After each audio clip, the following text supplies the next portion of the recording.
নমস্কার বন্ধুরা, আজ আপনাদের শোনাব রবীন্দ্রনাথ ঠাকুরের ছোট গল্প অবলম্বনে মুকুট। ত্রিপুরার রাজা অমরমাণিক্যের কনিষ্ঠ পুত্র রাজধর সেনাপতি ইশাখাকে বলিলেন, দেখো সেনাপতি, আমি বারবার বলিতেছি, তুমি আমাকে অসম্মান করিও না। পাঠান ইশাখা কতকগুলি তীরের ফলা লইয়া তাহাদের ধার পরীক্ষা করিতেছিলেন। রাজধরের কথা শুনিয়া কিছুই বলিলেন না, কেবল মুখ তুলিয়া ভুরু উঠাইয়া একবার তাহার মুখের দিকে চাহিলেন, আবার তখনই মুখ নত করিয়া তীরের ফলার দিকে মনোযোগ দিলেন। রাজধর বলিলেন, ভবিষ্যতে যদি তুমি আমার নাম ধরিয়া ডাকো, তবে আমি তাহার সমুচিত প্রতিবিধান করিব। বৃদ্ধ ইশাখা সহসা মাথা তুলিয়া বজ্রস্বরে বলিয়া উঠিলেন, বটে। রাজধর তাহার তলোয়ারের খাপের আগা মেজের পাথরের উপরে ঠক করিয়া টুকিয়া বলিলেন, হাঁ। ইশাখা বালক রাজধরের বুক ফুলানো ভঙ্গি ও তলোয়ারের আস্ফালন দেখিয়া থাকিতে পারিলেন না, হা হা করিয়া হাসিয়া উঠিলেন। রাজধরের সমস্ত মুখ চোখের সাদাটা পর্যন্ত লাল হইয়া উঠিল। ইশাখা উপহাসের স্বরে হাসিয়া হাত জোর করিয়া বলিলেন, মহামহিম, মহারাজাদিরাজকে কি বলিয়া ডাকিতে হইবে? হুজুর, জনাব, জাহাপনা, শাহেনশাহ। রাজধর তাহার স্বাভাবিক কর্কশ্বর দ্বিগুণ কর্কশ করিয়া কহিলেন, আমি তোমার ছাত্র বটে, কিন্তু আমি রাজকুমার, তাহা তোমার মনে নাই? ইশাখা তীব্রস্বরে কহিলেন, বস, চুপ, আর অধিক কথা কহিও না, আমার অন্য কাজ আছে, বলিয়া পুনরায় তীরের ফলার প্রতি মন দিলেন। এমন সময় ত্রিপুরার দ্বিতীয় রাজপুত্র ইন্দ্রকুমার তাহার দীর্ঘপ্রস্থ বিপুল বলিষ্ঠ দেহ লইয়া গৃহে প্রবেশ করিলেন। মাথা হেলাইয়া হাসিয়া বলিলেন, খাঁ সাহেব, আজকের ব্যাপারটা কি? ইন্দ্রকুমারের কণ্ঠ শুনিয়া বৃদ্ধ ইশাখা তীরের ফলা রাখিয়া সস্নেহে তাহাকে আলিঙ্গন করিলেন। হাসিতে হাসিতে বলিলেন, শোনো তো বাবা, বড় তামাশার কথা।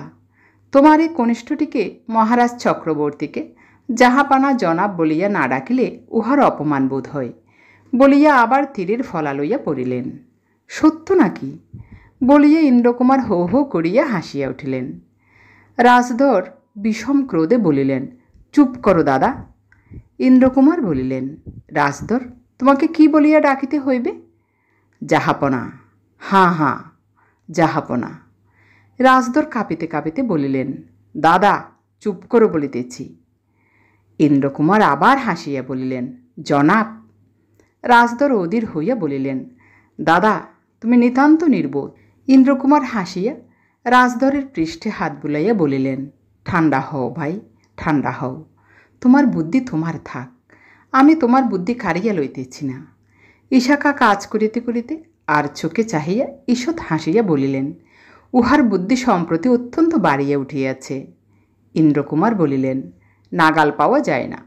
রাজধর গসগস করিয়া চলিয়া গেলেন। চলনের দাপে খাপের মধ্যে তলোয়ারখানা ঝনঝন করিতে লাগিল।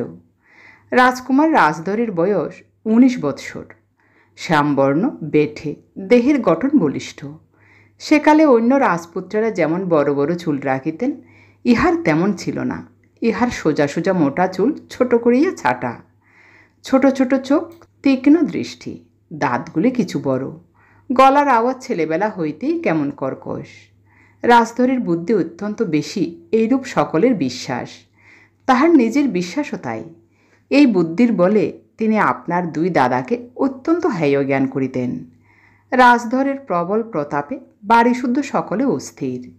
আবশ্যক থাক বা না থাক, একখানা তলোয়ার মাটিতে ঠুকিয়া ঠুকিয়া তিনি বাড়িময় কর্তৃত্ব করিয়া বেড়ান। রাজবাটির চাকর বাকরেরা তাহাকে রাজা বলিয়া, মহারাজ বলিয়া হাত জোর করিয়া সেলাম করিয়া প্রণাম করিয়া কিছুতে নিস্তার পায় না। সকল জিনিসেই তাহার হাত, সকল জিনিসই তিনি নিজে দখল করিতে চান। সে বিষয়ে তাহার চক্ষুলজ্জাটুকু পর্যন্ত নাই। একবার যুবরাজ চন্দ্রনারায়ণের একটা ঘোড়া তিনি রীতিমতো দখল করিয়াছিলেন। দেখিয়া যুবরাজ ঈষৎ হাসিলেন, কিন্তু কিছু বলিলেন না। আরেকবার কুমার ইন্দ্রকুমারের রূপার পাত লাগানো একটা ধনুক অম্লান বদনে অধিকার করিয়াছিলেন। ইন্দ্রকুমার চটিয়া বলিলেন, দেখো, যে জিনিস লইয়াছ উহা আমি আর ফিরাইয়া লইতে চাহি না, কিন্তু ফের যদি তুমি আমার জিনিসে হাত দাও তবে আমি এমন করিয়া দিব যে ও হাতে আর জিনিস তুলিতে পারিবে না। কিন্তু রাজধর দাদাদের কথা বড় গ্রাহ্য করিতেন না। লোকে তাহার আচরণ দেখিয়া আড়ালে বলিত, ছোট কুমারের রাজার ঘরে জন্ম বটে, কিন্তু রাজার ছেলের মতো কিছুই দেখি না। কিন্তু মহারাজা অমরমাণিক্য রাজধরকে কিছু বেশি ভালোবাসিতেন। রাজধর তাহা জানিতেন। আজ পিতার কাছে গিয়া ইশাকার নামে নালিশ করিলেন। রাজা ইশাকাকে ডাকাইয়া আনিলেন। বলিলেন, সেনাপতি, রাজকুমারদের এখন বয়স হইয়াছে, এখন উহাদিকে যথোচিত সম্মান করা উচিত। মহারাজ বাল্যকালে যখন আমার কাছে যুদ্ধশিক্ষা করিতেন তখন মহারাজকে যেরূপ সম্মান করিতাম রাজকুমারগণকে তাহা অপেক্ষা কম সম্মান করি না। রাজধর বলিলেন, আমার অনুরোধ, তুমি আমার নাম ধরিয়া ডাকিও না। ইশাকা বিদ্যুৎ বেগে মুখ ফেরাইয়া কহিলেন, চুপ করো বৎস, আমি তোমার পিতার সহিত কথা কহিতেছি। মহারাজ মার্জনা করিবেন, আপনার এই কনিষ্ঠ পুত্রটি রাজপরিবারের উপযুক্ত হয় নাই। ইহার হাতে তলোয়ার শোভা পায় না। এ বড় হইলে মুন্সির মতো কলম চালাইতে পারিবে, আর কোনো কাজে লাগিবে না। এমন সময়ে চন্দ্রনারায়ণ ও ইন্দ্রকুমার সেখানে উপস্থিত হইলেন। ইশাকা তাহাদের দিকে ফিরিয়া বলিলেন, চাহিয়া দেখুন মহারাজ, এই তো যুবরাজ বটে, এই তো রাজপুত্র বটে। রাজা রাজধরের দিকে চাহিয়া বলিলেন, রাজধর, খাঁ সাহেব কি বলিতেছেন? তুমি অস্ত্রবিদ্যায় উহাকে সন্তুষ্ট করিতে পারো নাই? রাজধর বলিলেন, মহারাজ, আমাদের ধনুর্বিদ্যার পরীক্ষা গ্রহণ করুন। পরীক্ষায় যদি আমি সর্বশ্রেষ্ঠ না হই তবে আমাকে পরিত্যাগ করিবেন। আমি রাজবাটি ছাড়িয়া চলিয়া যাইব। রাজা বলিলেন, আচ্ছা, আগামী সপ্তাহে পরীক্ষা হইবে। তোমাদের মধ্যে যিনি উত্তীর্ণ হইবেন তাহাকে হীরক খচিত তলোয়ার পুরস্কার দিব। ইন্দ্রকুমার ধনুর্বিদ্যায় অসাধারণ ছিলেন। শোনা যায় একবার তাহার এক অনুচর প্রাসাদের ছাদের উপর হইতে একটা মোহর নিচে ফেলিয়া দেয়। সেই মোহর মাটিতে পড়িতে না পড়িতে তীর মারিয়া কুমার তাহাকে শতহাত দূরে ফেলিয়াছিলেন। রাজধর রাগের মাথায় পিতার সম্মুখে দম্ভ করিয়া আসিলেন বটে, কিন্তু মনের ভিতরে বড় ভাবনা পড়িয়াই গেল। যুবরাজ চন্দ্রনারায়ণের জন্য বড় ভাবনা নাই। তীরছোড়া বিদ্যা তাহার ভালো আসিত না, কিন্তু ইন্দ্রকুমারের সঙ্গে আটিয়া উঠা দায়। রাজধর অনেক ভাবিয়া অবশেষে একটা ফন্দি ঠাউরাইলেন। হাসিয়া মনে মনে বলিলেন, তীর ছুড়িতে পারি আর না পারি, আমার বুদ্ধি তীরের মতো, তাহাতে সকল লক্ষ্যই ভেদ হয়। কাল পরীক্ষার দিন, যে জায়গাতে পরীক্ষা হইবে যুবরাজ ইশাকা ও ইন্দ্রকুমার সেই জমি তদারক করিতে গিয়াছেন। রাজধর আসিয়া বলিলেন, দাদা, আজ পূর্ণিমা আছে। আজ রাত্রে যখন বাঘ গোমতী নদীতে জল খাইতে আসিবে তখন নদী তীরে বাঘ শিকার করিতে গেলে হয় না? ইন্দ্রকুমার আশ্চর্য হইয়া বলিলেন, কি আশ্চর্য! রাজধরের যে আজ শিকারে প্রবৃত্তি হইল, এমন তো কখনো দেখা যায় না। ইশাকা রাজধরের প্রতি ঘৃণার কটাক্ষ নিক্ষেপ করিয়া কহিলেন, উনি আবার শিকারী নন, উনি জাল পাতিয়া ঘরের মধ্যে শিকার করেন। উহার বড় ভয়ানক শিকার। রাজসভায় একটি জীব নাই যে উহার ফাঁদে একবার না একবার না পড়িয়াছে। চন্দ্রনারায়ণ দেখিলেন কথাটা রাজধরের মনে লাগিয়াছে। ব্যথিত হইয়া বলিলেন, সেনাপতি সাহেব, তোমার তলোয়ারও যেমন তোমার কথাও তেমনি, উভয়ই শানিত। যাহার উপর গিয়া পড়ে তাহার মর্মচ্ছেদ করে। রাজধর হাসিয়া বলিলেন, না দাদা, আমার জন্য বেশি ভাবিও না। খাঁ সাহেব অনেক শান দিয়া কথা কহেন বটে, কিন্তু আমার কানের মধ্যে পালকের মতো প্রবেশ করে। ইশাকা হঠাৎ ছুটিয়া উঠিয়া পাকা গোফে ছাড়া দিয়ে বলিলেন, তোমার কান আছে নাকি? তা যদি থাকিত তাহা হইলে এতদিন তোমাকে সিধা করিতে পারিতাম। বৃদ্ধ ইশাকা কাহাকেও বড় মান্য করিতেন না। ইন্দ্রকুমার হো হো করিয়া হাসিয়া উঠিলেন। চন্দ্রনারায়ণ গম্ভীর হইয়া রহিলেন, কিছু বলিলেন না। যুবরাজ বিরক্ত হইয়াছেন বুঝিয়া ইন্দ্রকুমার তৎক্ষণাৎ হাসি থামাইয়া তাহার কাছে গেলেন। মৃদুভাবে বলিলেন, দাদা, তোমার কি মত? আজ রাত্রে শিকার করিতে যাইবে কি? চন্দ্রনারায়ণ কহিলেন, তোমার সঙ্গে ভাই শিকার করিতে যাওয়া মিথ্যা। তাহা হইলে নিতান্ত নিরামিষ শিকার করিতে হয়। তুমি বনে গিয়া যত জন্তু মারিয়া আনো, আর আমরা কেবল লাউ কুমড়া কচু কাঁঠাল শিকার করিয়া আনি। ইশাকা পরম হৃষ্ট হইয়া হাসিতে লাগিলেন। সস্নেহে ইন্দ্রকুমারের পিঠ চাপড়াইয়া বলিলেন, যুবরাজ ঠিক কথা বলিতেছেন পুত্র। তোমার তীর সকলের আগে গিয়া ছোটে এবং নির্ঘাত গিয়া লাগে। তোমার সঙ্গে কে পারিয়া উঠিবে? ইন্দ্রকুমার বলিলেন, না না দাদা, ঠাট্টা নয়, যাইতে হইবে। তুমি না গেলে কে শিকার করিতে যাইবে? যুবরাজ বলিলেন, আচ্ছা চলো, আজ রাজদরের শিকারের ইচ্ছা হইয়াছে, উহাকে নিরাশ করিব না। সহাস্য ইন্দ্রকুমার চকিতের মধ্যে ম্লান হইয়া বলিলেন, কেন দাদা, আমার ইচ্ছা হইয়াছে বলিয়া কি যাইতে নাই? চন্দ্রনারায়ণ বলিলেন, সে কি কথা ভাই, তোমার সঙ্গে তো রোজই শিকারে যাইতেছি। ইন্দ্রকুমার বলিলেন, তাই সেটা পুরাতন হইয়া গেছে। চন্দ্রনারায়ণ বিমর্ষ হইয়া বলিল, তুমি আমার কথা এমন করিয়া ভুল বুঝিলে বড় ব্যথা লাগে। ইন্দ্রকুমার হাসিয়া তাড়াতাড়ি বলিলেন, না দাদা, আমি ঠাট্টা করিতেছিলাম। শিকারে যাইব না তো কি, চলো তার আয়োজন করি গে। ঈশা খাঁ মনে মনে কহিলেন, ইন্দ্রকুমার বুকে 10টা বাণ সহিতে পারে, কিন্তু দাদার একটু সামান্য অনাদার সহিতে পারে না। শিকারের বন্দোবস্ত সমস্ত স্থির হইলে পরে রাজদর আস্তে আস্তে ইন্দ্রকুমারের স্ত্রী কমলাদেবীর কক্ষে গিয়া উপস্থিত। কমলাদেবী হাসিয়া বলিলেন, এ কি ঠাকুরপো, একেবারে তীর ধনুক বর্ম চর্ম লইয়া যে, আমাকে মারিবে নাকি? রাজধর বলিলেন, ঠাকুরানী, আমরা আজ 3বার শিকার করিতে যাইব, তাই এই বেশ। কমলাদেবী আশ্চর্য হইয়া কহিলেন, 3 ভাই, তুমিও যাইবে নাকি? আজ 3 ভাই একত্র হইবে, এ তো ভালো লক্ষণ নয়। এ যে ত্রয়স্পর্শ হইল, যেন বড় ঠাট্টা হইল। এইভাবে রাজদর হাঁ হাঁ করিয়া হাসিলেন, কিন্তু বিশেষ কিছু বলিলেন না। কমলাদেবী কহিলেন, না না, তাহা হইবে না। রোজ রোজ শিকার করিতে যাইবেন, আর আমি ঘরে বসিয়া ভাবিয়া মরি। রাজদর বলিলেন, আজ আবার রাত্রে শিকার। কমলাদেবী মাথা নাড়িয়া বলিলেন, সে কখনোই হইবে না, দেখিব আজ কেমন করিয়া যান। রাজদর বলিলেন, ঠাকুরানী, এক কাজ করো, ধনুক বাণগুলি লুকাইয়া রাখো।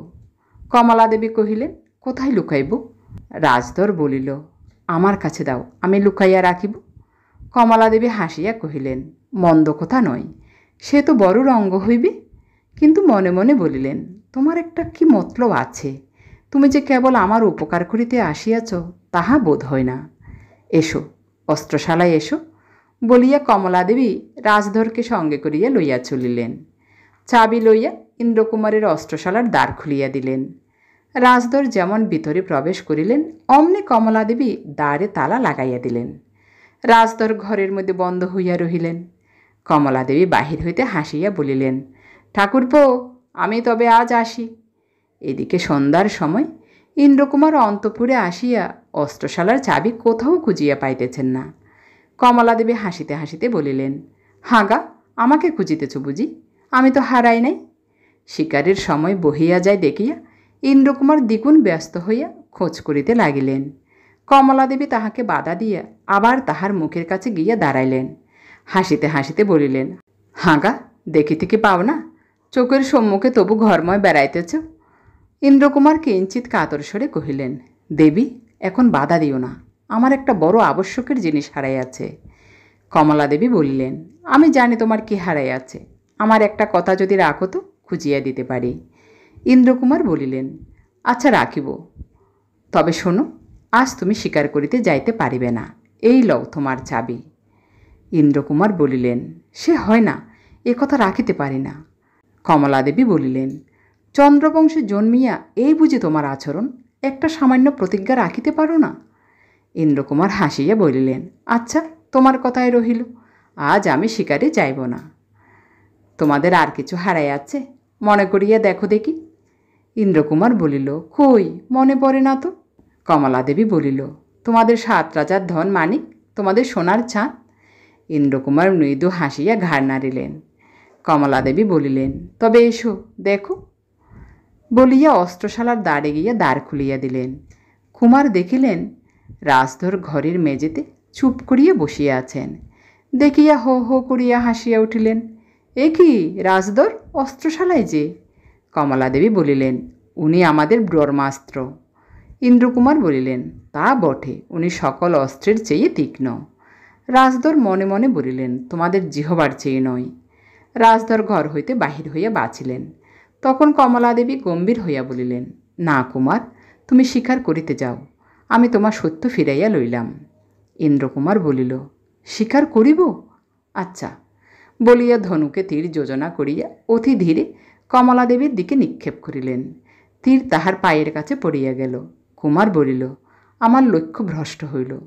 কমলাদেবী বলিলেন, না, পরিহাস না, তুমি শিকারে যাও। ইন্দ্রকুমার কিছু বলিলেন না, ধনুর্বাণ ঘরের মধ্যে ফেলিয়া বাহির হইয়া গেলেন। যুবরাজকে বলিলেন, দাদা, আজ শিকারের সুবিধা হইল না। চন্দ্রনারায়ণ ঈষৎ হাসিয়া বলিলেন, বুঝিয়াছি, আজ পরীক্ষার দিন। রাজবাটির বাহিরের মাঠে বিস্তর লোক জড়ো হইয়াছে। রাজার ছত্র ও সিংহাসন প্রভাতের আলোকে ঝকঝক করিতেছে। জায়গাটা পাহাড়ে, উঁচু নিচু, লোকে আচ্ছন্ন হইয়া গিয়াছে। চারিদিকে যেন মানুষের মাথার ঢেউ উঠিয়াছে। ছেলেগুলো গাছের উপর চড়িয়া বসিয়াছে।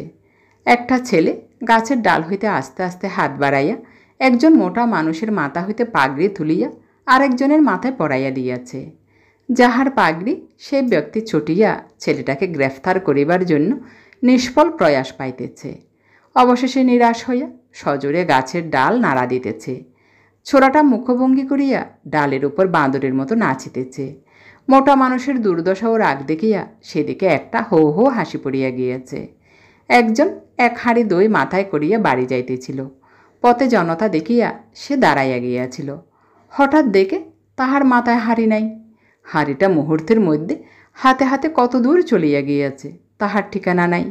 দইওয়ালা খানিকক্ষণ হাঁ করিয়া চাহিয়া রহিল। একজন বলিল, ভাই, তুমি দইয়ের বদলে ঘোল খাইয়া গেলে, কিঞ্চিত লোকসান হইল বই তো নয়। দইওয়ালা পরম সান্ত্বনা পাইয়া গেল। হারু নাপিতের পরে গাঁশুদ্ধ লোক চটা ছিল। তাহাকে ভিড়ের মধ্যে দেখিয়া লোকে তাহার নামে ছড়া কাটিতে লাগিল।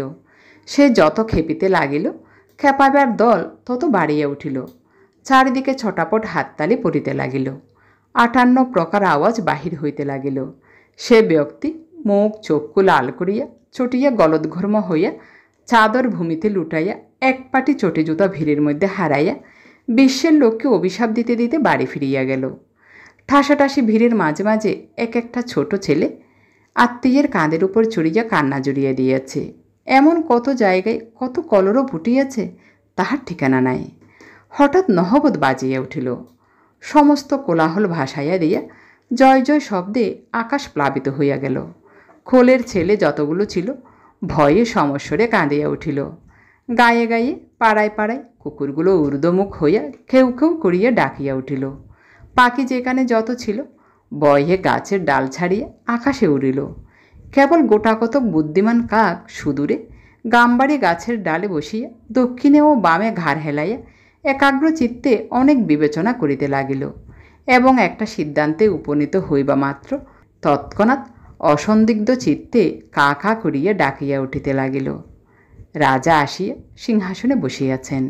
পাত্রমিত্র সভাসদগণ আসিয়াছেন। রাজকুমারগণ ধনুর্বাণ হস্তে আসিয়াছেন। নিশান লইয়া নিশানদারি আসিয়াছে। ভাট আসিয়াছে।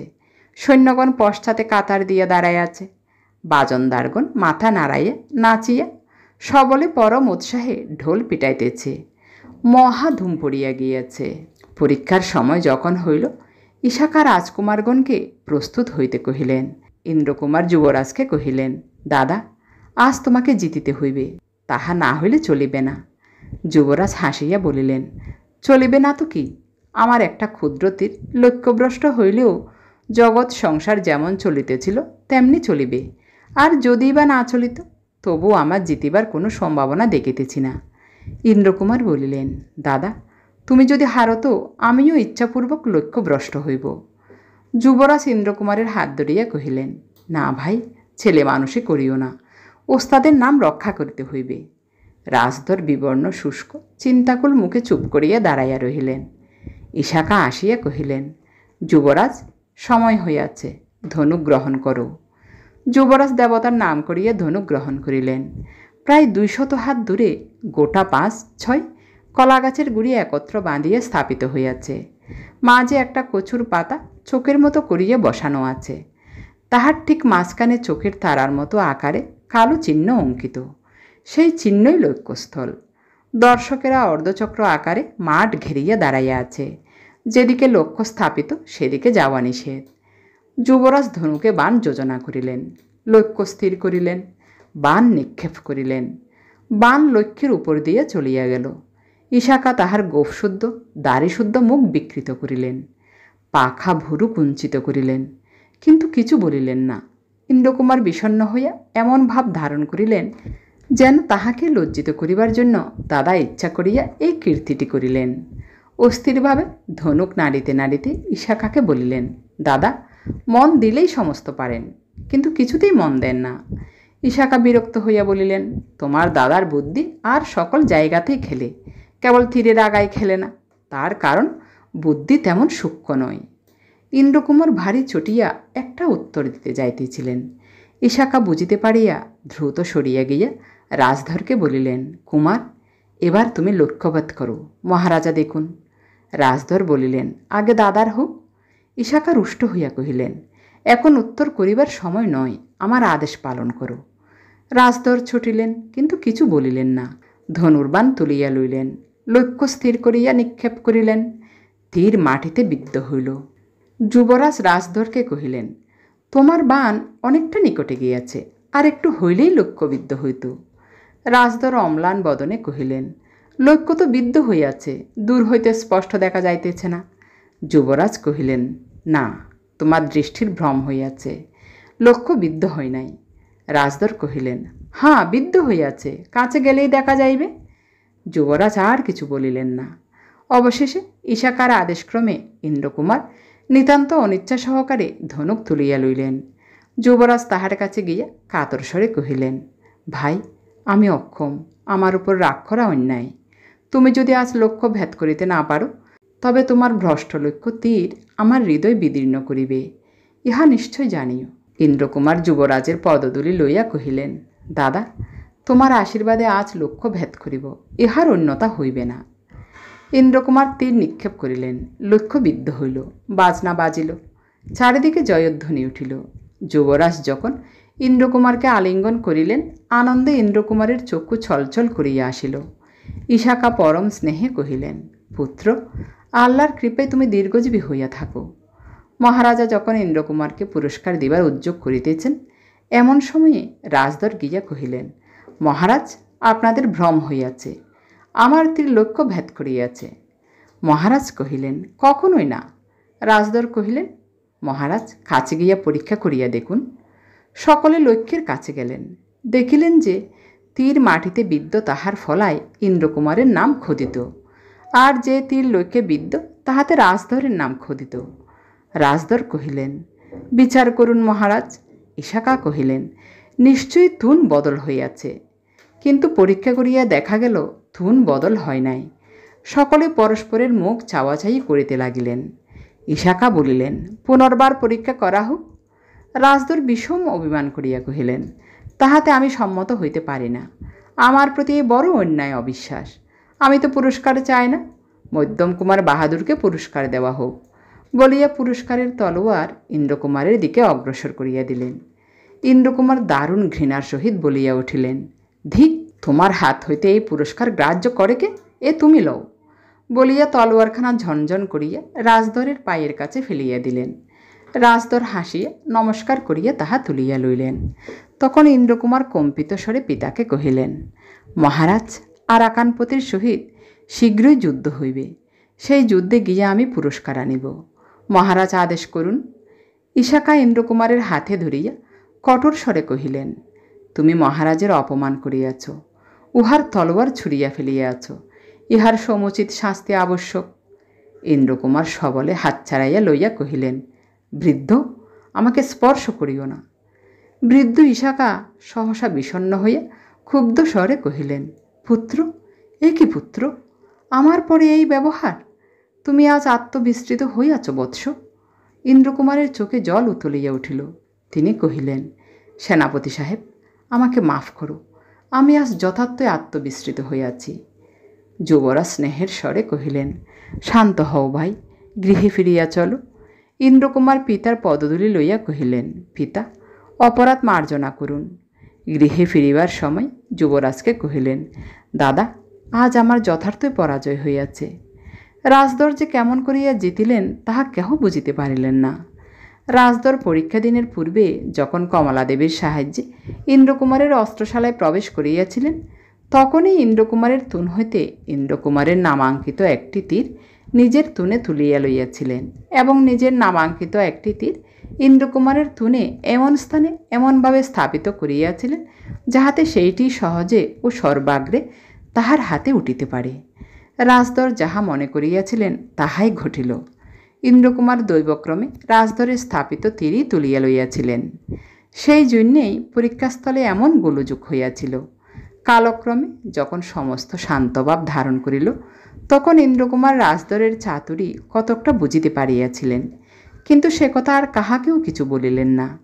কিন্তু রাজধরের প্রতি তাহার ঘৃণা আরও দ্বিগুণ বাড়িয়া উঠিল। ইন্দ্রকুমার মহারাজের কাছে বারবার বলিতে লাগিলেন, মহারাজ, আরাকানপতির সহিত যুদ্ধে আমাকে পাঠান। মহারাজ অনেক বিবেচনা করিতে লাগিলেন। আমরা যে সময়ের গল্প বলিতেছি সে আজ প্রায় 300 বৎসরের কথা। তখন ত্রিপুরা স্বাধীন ছিল এবং চট্টগ্রাম ত্রিপুরার অধীন ছিল। আরাকান চট্টগ্রামের সংলগ্ন। আরাকানপতি মাঝে মাঝে চট্টগ্রাম আক্রমণ করিতেন। এজন্য আরাকানের সঙ্গে ত্রিপুরার মাঝে মাঝে বিবাদ বাধিত। অমরমাণিক্যের সহিত আরাকানপতির সম্প্রতি সেইরূপ একটি বিবাদ বাধিয়াছে। যুদ্ধের সম্ভাবনা দেখিয়া ইন্দ্রকুমার যুদ্ধে যাইবার প্রস্তাব করিয়াছেন। রাজা অনেক বিবেচনা করিয়া অবশেষে সম্মতি দিলেন। 3 ভাইয়ে 5,000 করিয়া 15,000 সৈন্য লইয়া চট্টগ্রাম অভিমুখে চলিলেন। ইশাকার সৈন্যাধ্যক্ষ হইয়া গেলেন। কর্ণফুলী নদীর দ্বারে শিবির স্থাপন হইল। আরাকানের সৈন্য কতক নদীর ওপারে কতক এপারে। আরাকানপতি অল্প সংখ্যক সৈন্য লইয়া নদীর পরপারে আছেন এবং তাহার 22,000 সৈন্য যুদ্ধের জন্য প্রস্তুত হইয়া আক্রমণের প্রতীক্ষায় নদীর পশ্চিম পারে অপেক্ষা করিয়া আছে। যুদ্ধের ক্ষেত্র পর্বতময়। সমুখাসমুখি 2 পাহাড়ের উপর 2 পক্ষের সৈন্য স্থাপিত হইয়াছে। উভয় পক্ষে যদি যুদ্ধ করিতে অগ্রসর হয় তবে মাঝের উপত্যকায় 2 সৈন্যের সংঘর্ষ উপস্থিত হইতে পারে। পর্বতের চারিদিকে হরিতকি, আমলকি, শাল ও গাম্বারের বন। মাঝে মাঝে গ্রামবাসীদের শূন্য গৃহ পড়িয়া রহিয়াছে, তাহারা ঘর ছাড়িয়া পালাইয়াছে। মাঝে মাঝে শস্যক্ষেত্র। পাহাড়িরা সেখানে ধান, কার্পাস, তরমুজ, আলু একত্রে রোপণ করিয়া গিয়াছে। আবার এক এক জায়গায় জুমিয়া চাষারা এক একটা পাহাড় সমস্ত দগ্ধ করিয়া কালো করিয়া রাখিয়াছে। বর্ষার পর সেখানে শস্য বপন হইবে। দক্ষিণে কর্ণফুলী, বামে দুর্গম পর্বত। এইখানে প্রায় 1 সপ্তাহকাল উভয় পক্ষ পরস্পরের আক্রমণ প্রতীক্ষায় বসিয়া আছে।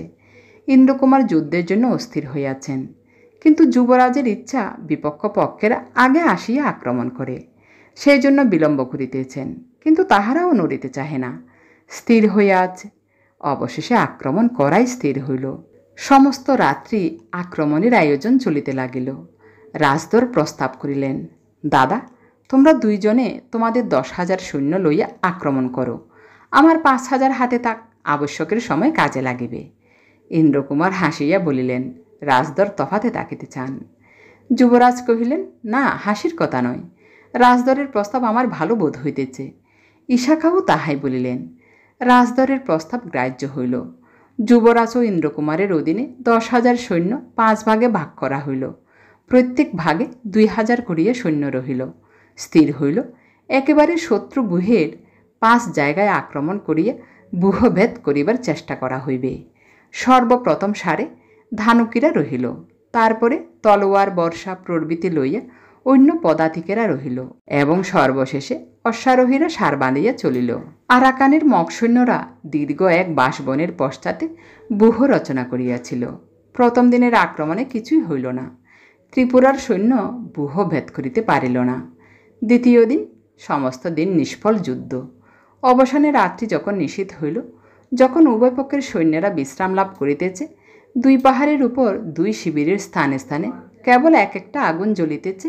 শৃগালেরা রণক্ষেত্রে ছিন্ন হস্তপদ ও মৃতদেহের মধ্যে থাকিয়া থাকিয়া দলে দলে কাঁদিয়া উঠিতেছে।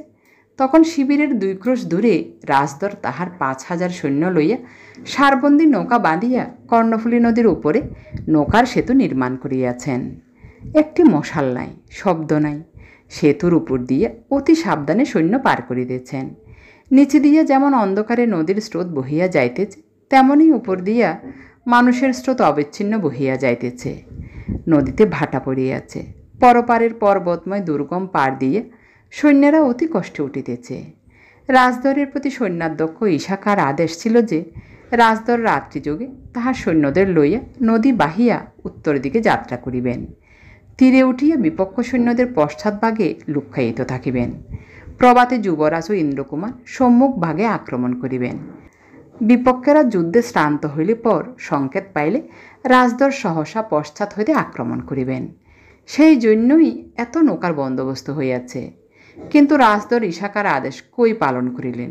তিনি তো সৈন্য লইয়া নদীর পরপারে উত্তীর্ণ হইলেন। তিনি আরেক কৌশল অবলম্বন করিয়াছেন, কিন্তু কাহাকেও কিছু বলেন নাই। তিনি নিঃশব্দে আরাকানের রাজার শিবিরাভিমুখে যাত্রা করিয়াছেন। চতুর্দিকে পর্বত, মাঝে উপত্যকা। রাজার শিবির তাহারই মাঝখানেই অবস্থিত। শিবিরে নির্ভয়ে সকলে নিদ্রিত। মাঝে মাঝে অগ্নিশিখা দেখিয়া দূর হইতে শিবিরের স্থান নির্ণয় হইতেছে। পর্বতের উপর হইতে বড় বড় বনের ভিতর দিয়া রাজদরের 5,000 সৈন্য অতি সাবধানে উপত্যকার দিকে নামিতে লাগিল। বর্ষাকালে যেমন পর্বতের সর্বাঙ্গ দিয়া গাছের শিকড় দুইয়া ঘোলা হইয়া জলধারা নামিতে থাকে, তেমনি 5 সহস্র মানুষ 5 সহস্র তলোয়ার অন্ধকারের ভিতর দিয়া গাছের নিচে দিয়া সহস্র পথে আঁকিয়া বাঁকিয়া যেন নিম্নাভিমুখে ঝরিয়া পড়িতে লাগিল। কিছু শব্দ নাই, মন্দগতি। সহসা 5 সহস্র সৈন্যের ভীষণ চিৎকার উঠিল। ক্ষুদ্র শিবির যেন বিদীর্ণ হইয়া গেল এবং তাহার ভিতর হইতে মানুষগুলো কিলবিল করিয়া বাহির হইয়া পড়িল। কেহ মনে করিল দুঃস্বপ্ন, কেহ মনে করিল প্রেতের উৎপাত, কেহ কিছুই মনে করিতে পারিল না। রাজা বিনা রক্তপাতে বন্দী হইলেন। রাজা বলিলেন, আমাকে বন্দী করিলে বা বধ করিলে যুদ্ধের অবসান হইবে না। আমি বন্দী হইবা মাত্র সৈন্যেরা আমার ভাই হামচুবামুকে রাজা করিবে। যুদ্ধ যেমন চলিতেছিল তেমনই চলিবে। আমি বরঞ্চ পরাজয় স্বীকার করিয়া সন্ধিপত্র লিখিয়া দিই, আমার বন্ধন মোচন করিয়া দিন। রাজদর তাহাতেই সম্মত হইলেন। আরাকান রাজ পরাজয় স্বীকার করিয়া সন্ধিপত্র লিখিয়া দিলেন। একটি হস্তিদন্ত নির্মিত মুকুট, 500 মণিপুরী ঘোড়া ও 3টে বড় হাতি উপহার দিলেন। এইরূপ নানা ব্যবস্থা করিতে করিতে প্রভাত হইল। বেলা হইয়া গেল। সুদীর্ঘ রাত্রে সমস্তই ভূতের ব্যাপার বলিয়া মনে হইতেছিল। দিনের বেলা আরাকানের সৈন্যগণ আপনাদের অপমান স্পষ্ট অনুভব করিতে পারিল। চারিদিকে বড় বড় পাহাড় সূর্যালোকে সহস্র চক্ষু হইয়া তাহাদিগের দিকে তাকাইয়া নিঃশব্দে দাঁড়াইয়া রহিল। রাজদর আরাকানপতিকে কহিলেন, আর বিলম্ব নয়, শীঘ্র যুদ্ধ নিবারণ করিবার এক আদেশপত্র আপনার সেনাপতির নিকট পাঠাইয়া দিন। ওপারে এতক্ষণে ঘোর যুদ্ধ বাঁধিয়া গেছে। কতকগুলি সৈন্য সহিত দূতের হস্তে আদেশপত্র পাঠানো হইল। অতি প্রত্যুষেই অন্ধকার দূর হইতে না হইতে যুবরাজ এবং ইন্দ্রকুমার 2 ভাগে পশ্চিমে ও পূর্বে মগধিককে আক্রমণ করিতে চলিয়াছেন। সৈন্যের অল্পতা লইয়া রূপনারায়ণ হাজারি দুঃখ করিতেছিলেন। তিনি বলিতেছিলেন, আর 5,000 লইয়া আসিলেই আর ভাবনা ছিল না। ইন্দ্রকুমার বলিলেন, ত্রিপুরারির অনুগ্রহ যদি হয় তবে এই কজন সৈন্য লইয়াই জিতিব, আর যদি না হয় তবে বিপদ আমাদের উপর দিয়াই যাক। ত্রিপুরাবাসী যত কম মরে ততই ভালো, কিন্তু হরের কৃপায় আজ আমরা জিতিবই। এই বলিয়াই হরহর বোম রব তুলিয়া কৃপান বর্ষা লইয়া ঘোড়ায় চড়িয়া বিপক্ষদের অভিমুখে ছুটিলেন। তাহার দীপ্ত উৎসাহ তাহার সৈন্যদের মধ্যে ব্যাপ্ত হইয়া পড়িল। গ্রীষ্মকালে দক্ষিণা বাতাসে খড়ের চালের উপর দিয়া আগুন যেমন ছুটে, তাহার সৈন্যেরা তেমনি ছুটিতে লাগিল। কেহই তাহাদের গতিরোধ করিতে পারিল না। বিপক্ষদের দক্ষিণ দিকের ব্যূহ ছিন্ন ভিন্ন হইয়া গেল। হাতাহাতি যুদ্ধ বাঁধিল। মানুষের মাথা ও দেহ কাটা শস্যের মতো শস্যক্ষেত্রের উপর গিয়া পড়িতে লাগিল। ইন্দ্রকুমারের ঘোড়া কাটা পড়িল, তিনি মাটিতে পড়িয়া গেলেন। রব উঠিল, তিনি মারা পড়িয়াছেন। কুঠারাঘাতে এক মগ অশ্বারোহীকে অশ্বচ্যুত করিয়া ইন্দ্রকুমার তৎক্ষণাৎ তাহার ঘোড়ার উপর চড়িয়া বসিলেন। রেকাবের উপর দাঁড়াইয়া তাহার রক্তাক্ত তলোয়ার আকাশে সূর্যালোকে উঠাইয়া বজ্রস্বরে চিৎকার করিয়া উঠিলেন, হর হর বোম! যুদ্ধের আগুন দ্বিগুণ জ্বলিয়া উঠিল। এই সকল ব্যাপার দেখিয়া মগদিগের বাম দিকের ব্যূহের সৈন্যগণ আক্রমণের প্রতীক্ষা না করিয়া সহসা বাহির হইয়া যুবরাজের সৈন্যের উপর গিয়া পড়িল।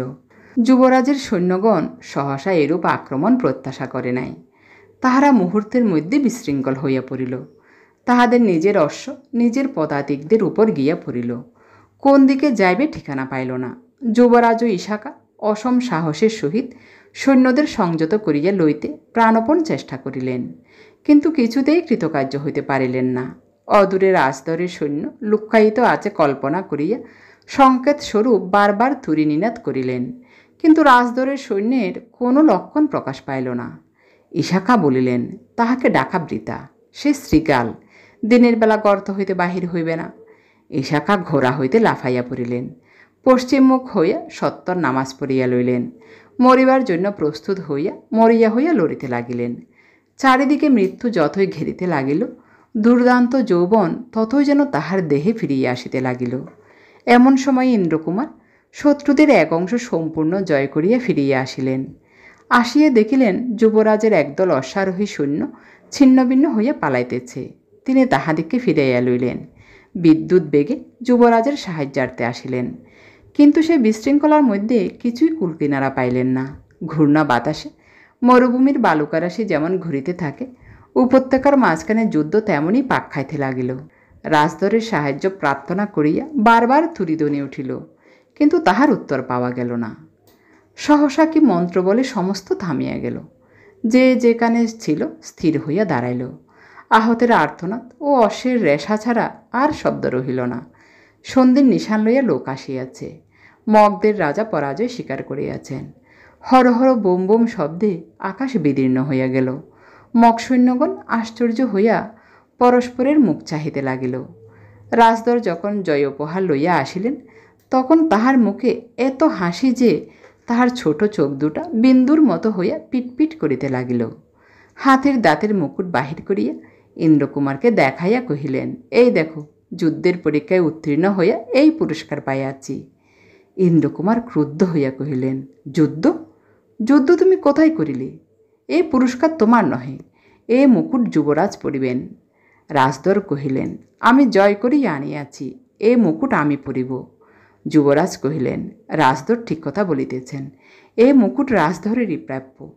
ইশাখা ছুটিয়া রাজধরকে বলিলেন, তুমি মুকুট পরিয়া দেশে যাইবে?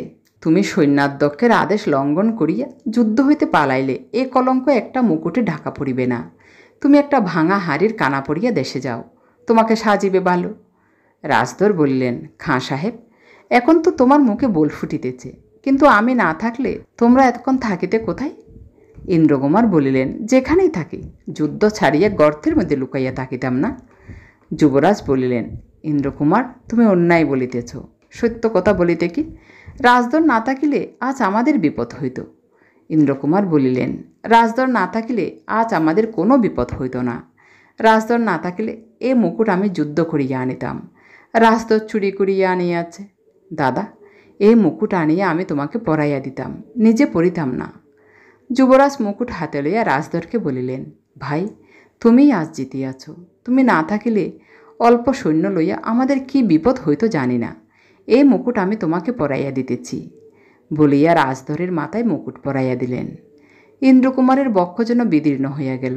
তিনি রুদ্ধ কণ্ঠে বলিলেন, দাদা, রাজধর শ্রীকালের মতো গোপনে রাত্রিযোগে চুরি করিয়া এই রাজমুকুট পুরস্কার পাইল, আর আমি যে প্রাণপণে যুদ্ধ করিলাম, তোমার মুখ হইতে একটা প্রশংসার বাক্যও শুনিতে পাইলাম না। তুমি কিনা বলিলে রাজধর না থাকিলে কেহ তোমাকে বিপদ হইতে উদ্ধার করিতে পারিত না। কেন দাদা, আমি কি সকাল হইতে সন্ধ্যা পর্যন্ত তোমার চোখের সামনে যুদ্ধ করি নাই? আমি কি যুদ্ধ ছাড়িয়া পালাইয়া গিয়াছিলাম? আমি কি কখনো ভীরুতা দেখাইয়াছি? আমি কি শত্রু সৈন্যকে ছিন্নভিন্ন করিয়া তোমার সাহায্যের জন্য আসি নাই? কি দেখিয়া তুমি বলিলে যে তোমার পরম স্নেহের রাজদর ব্যতীত কেহ তোমাকে বিপদ হইতে উদ্ধার করিতে পারিত না? যুবরাজ একান্ত ক্ষুব্ধ হইয়া বলিলেন, ভাই, আমি নিজের বিপদের কথা বলিতেছি না। কথা শেষ হইতে না হইতে অভিমানে ইন্দ্রকুমার ঘর হইতে বাহির হইয়া গেল। ইশাখা যুবরাজকে বলিলেন, যুবরাজ, এ মুকুট তোমার কাহাকেও দিবার অধিকার নাই। আমি সেনাপতি, এ মুকুট আমি যাহাকে দিব তাহারই হইবে। বলিয়া ইশাখা রাজধরের মাথা হইতে মুকুট তুলিয়া যুবরাজের মাথায় দিতে গেলেন। যুবরাজ সরিয়া গিয়া বলিলেন, না, এ আমি গ্রহণ করিতে পারি না। ইশাখা বলিলেন, তবে থাক, এ মুকুট কেহ পাইবে না। বলিয়া পদাঘাতে মুকুট কর্ণফুলী নদীর জলে ফেলিয়া দিলেন। বলিলেন, রাজধর যুদ্ধের নিয়ম লঙ্ঘন করিয়াছেন, রাজধর শাস্তির যোগ্য। ইন্দ্রকুমার তাহার সমস্ত সৈন্য লইয়া আহত হৃদয়ে শিবির হইতে দূরে চলিয়া গেলেন। যুদ্ধ অবসান হইয়া গিয়াছে। ত্রিপুরার সৈন্য শিবির তুলিয়া দেশে ফিরিবার উপক্রম করিতেছে। এমন সময় সহসা এক ব্যাঘাত ঘটিল। ইশাকা যখন মুকুট কাড়িয়া লইলেন তখন রাজদর মনে মনে কহিলেন, আমি না থাকিলে তোমরা কেমন করিয়া উদ্ধার পাও একবার দেখিব। তাহার পরদিন রাজদর গোপনে আরাকানপতি শিবিরে এক পত্র পাঠাইয়া দিলেন। এই পত্রে তিনি ত্রিপুরার সৈন্যের মধ্যে আত্মবিচ্ছেদের সংবাদ দিয়া আরাকানপতিকে যুদ্ধে আহ্বান করিলেন। ইন্দ্রকুমার যখন স্বতন্ত্র হইয়া সৈন্য সমেত স্বদেশাভিমুখে বহুদূর অগ্রসর হইয়াছেন এবং যুবরাজের সৈন্যেরা শিবির তুলিয়া গৃহের অভিমুখে যাত্রা করিতেছে, তখন সহসা মগেরা পশ্চাৎ হইতে আক্রমণ করিল। রাজদর সৈন্য লইয়া সরিয়া পড়িলেন। তাহার উদ্দেশ্য পাওয়া গেল না। যুবরাজের হতাবশিষ্ট ৩,০০০ সৈন্য প্রায় চতুর্গুণ মগ সৈন্য কর্তৃক হঠাৎ বেষ্টিত হইল। ইশাকা যুবরাজকে বলিলেন, আজ আর পরিত্রাণ নাই, যুদ্ধের ভার আমার উপর দিয়ে তুমি পলায়ন করো। যুবরাজ দৃঢ়স্বরে বলিলেন, পালাইলেও তো একদিন মরিতে হইবে। চারিদিকে চাহিয়া বলিলেন, পালাইব বা কোথা? এখানে মরিবার যেমন সুবিধা, পালাইবার তেমন সুবিধা নাই। হে ঈশ্বর, সকলেই তোমার ইচ্ছা। ইশাকা বলিলেন, তবে আইসো, আজ সমারোহ করিয়া মরা যাক। বলিয়া প্রাচীরবৎ শত্রু সৈন্যের এক দুর্বল অংশ লক্ষ্য করিয়া সৈন্য বিদ্যুৎ বেগে ছুটাইয়া দিলেন। পালাইবার পথ রুদ্ধ দেখিয়া সৈন্যেরা উন্মত্তের ন্যায় লড়িতে লাগিল। ইশাকা দুই হাতে 2 তলোয়ার লইলেন। তাহার চতুষ্পার্শ্বে একটি লোক তিষ্ঠিতে পারিল না। যুদ্ধক্ষেত্রের এক স্থানে একটি ক্ষুদ্র উৎস উঠিতেছিল, তাহার জল রক্তে লাল হইয়া উঠিল। ইশাকা শত্রুর বুহ ভাঙিয়া ফেলিয়া লড়িতে লড়িতে প্রায় পর্বতের শিখর পর্যন্ত উঠিয়াছেন। এমন সময় এক তীর আসিয়া তাহার বক্ষে বিদ্ধ হইল। তিনি আল্লাহর নাম উচ্চারণ করিয়া উপর হইতে পড়িয়া গেলেন। যুবরাজের জানুতে এক তীর, পৃষ্ঠে এক তীর এবং তাহার বাহন হাতির পঞ্জরে এক তীর বিদ্ধ হইল। মাহুত হত হইয়া পড়িয়া গিয়াছে। হাতি যুদ্ধক্ষেত্র ফেলিয়া উন্মাদের মতো ছুটিতে লাগিল। যুবরাজ তাহাকে ফিরাইবার অনেক চেষ্টা করিলেন, সে ফিরিল না। অবশেষে তিনি যন্ত্রণায় ও রক্তপাতে দুর্বল হইয়া যুদ্ধক্ষেত্র হইতে অনেক দূরে কর্ণফুলী নদীর তীরে হাতির পিঠ হইতে মূর্ছিত হইয়া পড়িয়া গেলেন। আজ রাত্রে চাঁদ উঠিয়াছে। অন্যদিন রাত্রে যে সবুজ মাঠের উপরে চাঁদের আলো বিচিত্র বর্ণ ছোট ছোট বনফুলের উপর আসিয়া পড়িত, আজ সেখানে সহস্র সহস্র মানুষের হাত পা, কাটা মুন্ড ও মৃতদেহের উপরে আসিয়া পড়িয়াছে। যে স্ফটিকের মতো স্বচ্ছ উৎসের জলে সমস্ত রাত ধরিয়া চন্দ্রের প্রতিবিম্ব নৃত্য করিত, সে উৎস মৃত অশ্বের দেহে প্রায় রুদ্ধ, তাহার জল রক্তে লাল হইয়া গেছে। কিন্তু দিনের বেলা মধ্যাহ্নের রৌদ্রে যেখানে মৃত্যুর ভীষণ উৎসব হইতেছিল, ভয়, ক্রোধ, নিরাশা, হিংসা সহস্র হৃদয় হইতে অনবরত ফেনাইয়া উঠিতেছিল, অস্ত্রের ঝনঝন, উন্মাদের চিৎকার, আহতের আর্তনাদ, অশ্বের রেশা, রণশঙ্কের ধ্বনিতে নীল আকাশ যেন মথিত হইতেছিল। রাত্রে চাঁদের আলোতে সেখানে কি অগাধ শান্তি, কি সুগভীর বিষাদ! মৃত্যুর নৃত্য যেন ফুরাইয়া আছে। কেবল প্রকাণ্ড নাট্যশালার চারিদিকে উৎসবের ভগ্নাবশেষ পড়িয়া আছে। সারা শব্দ নাই, প্রাণ নাই, চেতনা নাই, হৃদয়ের তরঙ্গ স্তব্ধ। একদিকে পর্বতের সুদীর্ঘ ছায়া পড়িয়াছে, একদিকে চাঁদের আলো। মাঝে মাঝে 5-6টা করিয়া বড় বড় গাছ ঝাঁকড়া মাথা লইয়া শাখা প্রশাখা জটাজুট আদার করিয়া স্তব্ধ হইয়া দাঁড়াইয়া আছে। ইন্দ্রকুমার যুদ্ধের সমস্ত সংবাদ পাইয়া যখন যুবরাজকে খুঁজিতে আসিয়াছেন, তখন তিনি কর্ণফুলী নদীর তীরে ঘাসের শয্যার উপর শুইয়া আছেন। মাঝে মাঝে অঞ্জলি পুড়িয়া জলপান করিতেছেন, মাঝে মাঝে নিতান্ত অবসন্ন হইয়া চোখ বুজিয়া আসিতেছে। দূর সমুদ্রের দিক হইতে বাতাস আসিতেছে, কানের কাছে কুলকুল করিয়া নদীর জল বহিয়া আসিতেছে। জনপ্রাণী নাই। চারিদিকে বিজন পর্বত দাঁড়াইয়া আছে, বিজন অরণ্য ঝাঁঝা করিতেছে। আকাশে চন্দ্র একাকী, জ্যোৎস্নালোকে অনন্ত নীলাকাশ পাণ্ডুবর্ণ হইয়া গিয়াছে। এমন সময়ে ইন্দ্রকুমার যখন বিদীর্ণ হৃদয়ে দাদা বলিয়া ডাকিয়া উঠিলেন, তখন আকাশ পাতাল যেন শিহরিয়া উঠিল। চন্দ্রনারায়ণ চমকিয়া জাগিয়া এসো ভাই বলিয়া আলিঙ্গনের জন্য 2 হাত বাড়াইয়া দিলেন। ইন্দ্রকুমার দাদার আলিঙ্গনের মধ্যে বদ্ধ হইয়া শিশুর মতো কাঁদিতে লাগিলেন। চন্দ্রনারায়ণ ধীরে ধীরে বলিলেন, আহ, বাঁচিলাম ভাই, তুমি আসিবে জানিয়াই এতক্ষণে কোনো মতে আমার প্রাণ বাহির হইতেছিল না। ইন্দ্রকুমার, তুমি আমার উপরে অভিমান করিয়াছিলে, তোমার সেই অভিমান লইয়া কি আমি মরিতে পারি? আজ আবার দেখা হইল, তোমার প্রেম আবার ফিরিয়া পাইলাম। এখন মরিতে আর কোনো কষ্ট নাই বলিয়া দুই হাতে তাহার তীর উৎপাটন করিলেন। রক্ত ছুটিয়া পড়িল, তাহার শরীর হিম হইয়া আসিল। মৃদুস্বরে বলিলেন, মরিলাম তাহাতে দুঃখ নাই, কিন্তু আমাদের পরাজয় হইল। ইন্দ্রকুমার কাঁদিয়া কহিলেন, পরাজয় তোমার হয় নাই দাদা, পরাজয় আমারই হইয়াছে। চন্দ্রনারায়ণ ঈশ্বরকে স্মরণ করিয়া হাত জোর করিয়া কহিলেন, দয়াময়, ভবের খেলা শেষ করিয়া আসিলাম, এখন তোমার কোলে স্থান দাও বলিয়া চক্ষু মুদ্রিত করিলেন। ভোরের বেলা নদীর পশ্চিম পারে চন্দ্র যখন পাণ্ডুবর্ণ হইয়া আসিল, চন্দ্রনারায়ণের মুদ্রিত নেত্র মুখচ্ছবিও তখন পাণ্ডুবর্ণ হইয়া গেল। চন্দ্রের সঙ্গে সঙ্গে তাহার জীবন অস্তমিত হইল। বিজয়ী মগসৈন্যেরা সমস্ত চট্টগ্রাম ত্রিপুরার নিকট হইতে কাড়িয়া লইল। ত্রিপুরার রাজধানী উদয়পুর পর্যন্ত লুণ্ঠন করিল। অমরমাণিক্য দেওঘাটে পালাইয়া গিয়া অপমানে আত্মহত্যা করিয়া মরিলেন। ইন্দ্রকুমার মগদের সহিত যুদ্ধ করিয়াই মরেন। জীবন ও কলঙ্ক লইয়া দেশে ফিরিতে তাহার ইচ্ছা ছিল না। রাজদর রাজা হইয়া কেবল 3 বৎসর রাজত্ব করিয়াছিলেন। তিনি গোমতীর জলে ডুবিয়া মরেন। ইন্দ্রকুমার যখন যুদ্ধে যান তখন তাহার স্ত্রী গর্ভবতী ছিলেন। তাহারই পুত্র কল্যাণ মাণিক্য রাজদরের মৃত্যুর পরে রাজা হন। তিনি পিতার ন্যায় বীর ছিলেন। যখন সম্রাট শাহজাহানের সৈন্য ত্রিপুরা আক্রমণ করে তখন কল্যাণ মাণিক্য তাহাদিকে পরাজিত করিয়াছিলেন।